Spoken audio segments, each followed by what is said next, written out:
मुसलमानों के साथ हो रहे भेदभाव का असर इस कदर चढ़ गया है कि आज मुसलमान अपनी बात को भी सही से अपने लोगों तक नहीं पहुंचा पा रहा है। यानी कि प्रधानमंत्री, राष्ट्रपति या फिर अपने सीएम तक अपनी बात नहीं पहुंचा पा रहा है। आई लव मोहम्मद को लेकर जिस तरह से बरेली में विवाद चला, वो लोग ज्ञापन देने जा रहे थे राष्ट्रपति को। इसके बाद पुलिसिया कार्रवाई हुई और उस कार्रवाई में नौजवान, छोटे बच्चे सभी को लाठियों से बुरी तरह से पीटा गया। दोस्तों, जिस तरह से खबरें आ रही हैं दोस्तों, मामला बहुत ज़्यादा गंभीर बताया जा रहा है, गंभीर होता जा रहा है। जिस तरह से एक तरफा कार्रवाई चल रही है चरमपंथी को लेकर के, मुसलमानों को अपनी बात, अपनी आवाज़ उठाने का हक खत्म कर दिया जा रहा है, संविधान को दरकिनार किया जा रहा है और लोकतंत्र को पूरी तरह से खत्म करने का जिम्मा उठा रखा है। नमस्कार, आप देख रहे हैं बामसिफ न्यूज़ और मैं हूँ आपके साथ शैला। मुसलमानों ने अपने हक और हुकूक की लड़ाई के लिए, यानी कि मुसलमानों के पैगंबर का नाम जो मोहम्मद सल्लल्लाहु अलैहि वसल्लम है, उनको लेकर कानपुर में जो विवाद हुआ, उसके बाद से देश के कोने कोने में इस विवाद को हवा लग गई। तमाम मुसलमान अपने नबी से मोहब्बत करता है और सबके हाथों में वही तख्तियाँ, आई लव मोहम्मद। इसको लेकर कहीं हर जगह पुलिस वालों ने कहीं ना कहीं लाठी बांधी, कहीं जेलों में ठूसा गया, सब कुछ हुआ। यहाँ तक कि लखनऊ में महिला जो थी, सुमैया राना, सपा की नेता हैं, उन्होंने लखनऊ में आई लव मोहम्मद के लिए एक प्रदर्शन किया। उसके बाद उन्हें डिटेन किया गया, उनके साथ कई महिलाओं को भी डिटेन किया गया। उसके बाद देश के कई कोने में, चाहे वो महाराष्ट्र हो, गुजरात हो, मुंबई हो, दिल्ली हो, अलीगढ़ हो, हर जगह मुसलमानों को लेकर विवाद छिड़ा। लेकिन सिर्फ ये विवाद और लाठियां या उनके साथ पुलिसिया कार्रवाई जो हो रही है, ये सिर्फ मुसलमानों के साथ हो रही है या फिर और भी जो चरमपंथी मनुवादी सोच के लोग हैं उनके साथ भी हो रही है, पूरी खबर बताऊंगी। नमस्कार, आप देख रहे हैं बामसिफ न्यूज़ और मैं हूं आपके साथ शैला। दोस्तों, जिस तरह से मुसलमानों पर लाठियां भांजी जा रही हैं, हर एक लाठी पर मुसलमानों का नाम लिखा हुआ है, क्योंकि मुसलमानों को अपने हक की आवाज़, अपने अधिकार की आवाज़ उठाने का कोई हक नहीं है। क्योंकि जो जहर बोया गया है, 10 साल 12 सालों में जो जहर बोया गया है, वो जहर का पूरा असर अब दिखाई पड़ रहा है। लोकतंत्र की आवाज़ को दबाने के लिए सरकार ने जो लाठियों में आवाज़ लगाई है, जो लाठियों में मुसलमानों का टैग लगा दिया गया कि ये लाठियाँ मुसलमानों पर ही बरसी जाएंगी, उनको हक और अधिकार की बात करने नहीं दिया जाएगा, उसको लेकर अब देखिए दोस्तों, चारों तरफ हाहाकार मचा हुआ है। अभी कानपुर वाला विवाद था, उसके बाद फिर महाराष्ट्र में जिस तरह से विवाद हुआ, उन्नाव में जिस तरह से उन भीड़ को उन्माया गया, लाठियां बरसाई गई, बहुत सारी चीज़ें थी दोस्तों। लेकिन अगर इसी चीज़ को सरकार शांति तरीके से अगर इस विवाद को ख़त्म करना चाहती तो कर सकती थी, लेकिन इस भीड़ को और भी उग्र करने की पूरी तैयारी जो है वो सरकार खुद ही कर रही है। इन उन्मादी भीड़ को और भी ज़्यादा आक्रोशित कर रही है, क्योंकि कहा यह जा रहा है कि जिस तरह से मुसलमानों पर अत्याचार किए जा रहे, 200 लोगों का जो घर तोड़ दिया गया दोस्तों, 200 मुसलमानों के घरों पर बुलडोज़र तोड़ दिया गया। क्यों? क्योंकि उन लोगों ने जुलूस निकाला था। क्या लोकतंत्र में अपनी आवाज़ उठाना संविधान के खिलाफ है? बाबा साहब अम्बेडकर ने जो संविधान दिया उसके हिसाब से क्या अपने हक और अधिकार की आवाज़ उठाना गलत हो गया है? क्या इस लोकतंत्र में कुछ भी करना मुसलमानों को एक तरफा अलग कर दिया गया है? क्या चरमपंथी जो है वो सर पर चढ़कर बोल रही है? दोस्तों, आपको बता दें कि जिस तरह से मामले सामने आ रहे हैं, बहुत ही खतरनाक। जाकिर अली त्यागी लिखते हैं कि आई लव मोहम्मद के पोस्टर लगाने पर लखनऊ में दर्ज एफआईआर को वापस लेने के लिए आज बरेली के मुसलमान जुमे की नमाज के बाद आला अधिकारियों को ज्ञापन सौंपने जा रहे थे, लेकिन पुलिस ने बहुत ही बेरहमी से भीड़ पर लाठीचार्ज किया, क्योंकि मार्च निकालने वाले मुसलमान थे।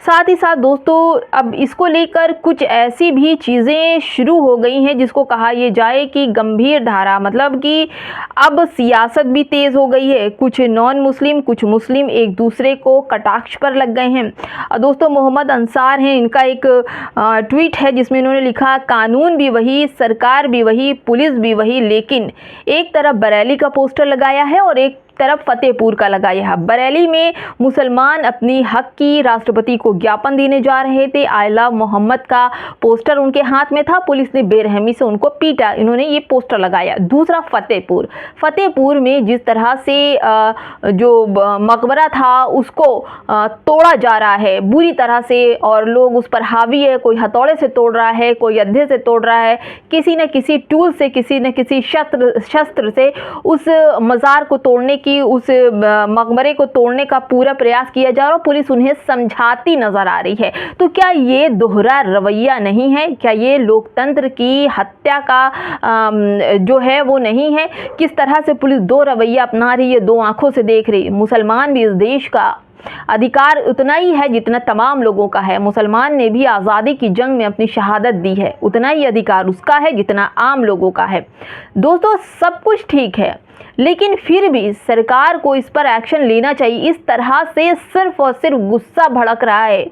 लोकतंत्र और संविधान के दायरे में रहकर तमाम जो लोग हैं अपनी जो गुस्सा है वो दर्ज कराए, परमिशन लेकर जुलूस निकाले, नहीं तो सरकार ऐसे ही आपको पीटती रहेगी। क्योंकि मौका मिलना चाहिए, मौका अगर मिला तो आपके घर बुलडोजर से तोड़ दिए जाएंगे, आपको कहीं का नहीं छोड़ा जाएगा, आप पर इस तरह के धाराएं लगाई जाएंगी कि आपके बच्चे जेल से सालों साल निकल नहीं पाएंगे।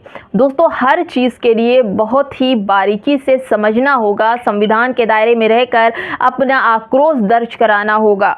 और ये समझिए कि जिस तरह से लाठियां चार्ज हो रही हैं, दोस्तों तौकीर रज़ा ने कह दिया, बहुत ही उससे कहा था कि हाँ हम आएंगे और चल करके राष्ट्रपति को ज्ञापन देंगे, फला जंगा मुसलमान इकट्ठा हो मस्जिदों के बाहर जुमे की नमाज के बाद। उसके बाद फिर हंगामा जो मचा, उसके बाद आपने देखा क्या इस देश में मुसलमानों को अपनी बात कहने का हक नहीं है? कपड़ों से तो पहले पहचान लिए जाते थे। सबसे पहले तो सरकारें जब आई बीजेपी की, तो उसके बाद से मुसलमानों के साथ सबसे पहले उनके 3 तलाक के मुद्दे, उनका वक्फ बोर्ड, बुलडोज़र नीति और तमाम नए नए कानून मुसलमानों के लिए ही लेकर आए। इससे पहले भी अगर मुसलमान उठ खड़ा होता, अपने हक और अधिकार की लड़ाई लड़ता होता, तो आज ये दिन मुसलमानों को देखना नहीं पड़ता। तब मुसलमान गफलत की नींद में बैठा था, ना बच्चों को पढ़ाता है, ना खिलाता है, ना सही रास्ता दिखाता है, और उसके बाद फिर बाद में उठ खड़ा होता है तो इनको लाठियां ही मिलेंगी और कुछ नहीं मिलेगा। दोस्तों, समझना होगा, मुसलमानों को भी हर चीज़ समझनी होगी। हर काम अधिकार संविधान के दायरे में रहकर काम कीजिए। जिस तरह से पुलिसिया कार्रवाई चल रही है, इस्लामोफोबिया चरम पर है, फूक फूक कर कदम रखने ही पड़ेंगे। दोस्तों, सियासत भी तेज़ हो गई। एक तरफ तो अगर देखा जाए तो मुस्लिम नेता अपनी बात कर रहे हैं और दूसरी तरफ बीजेपी के जो नेता हैं वो अपनी बात कर रहे हैं। तो ऐसे में दो तरफा जो चीज़ें हैं वो लड़ाई भड़काती है, ना कि शांत करती है। समझदारी से काम लेना चाहिए, क्योंकि देश आपका है, संपत्ति आपकी है, शरीर भी आपका है, घर भी आपका है। तो बहुत ही सोच समझकर अपने अधिकार को संविधान के दायरे में रहकर जो भी आपको करना है, आंदोलन है, प्रदर्शन है, जो भी करिए, बहुत ही शांति तरीके से कीजिए, क्योंकि अगर आप ठीक रहेंगे तभी आप आंदोलन कर पाएंगे। नमस्कार। बाम सेफ न्यूज को बचाने के लिए 200 रुपया देकर आर्थिक तौर पर सहायता प्रदान कीजिए। अकाउंट डिटेल कुछ इस प्रकार है: Bam safe news private limited, bank का नाम कोटक महिंद्रा बैंक, खाता नंबर 9350278923, IFSC कोड KKBK000183। आप फ़ोन पे, गूगल पे, पेटीएम के ज़रिए भी हमें 200 रुपया भेजकर मदद कर सकते हैं। हमारा फ़ोन पे, गूगल पे, पेटीएम नंबर है 9598720920 9598720920।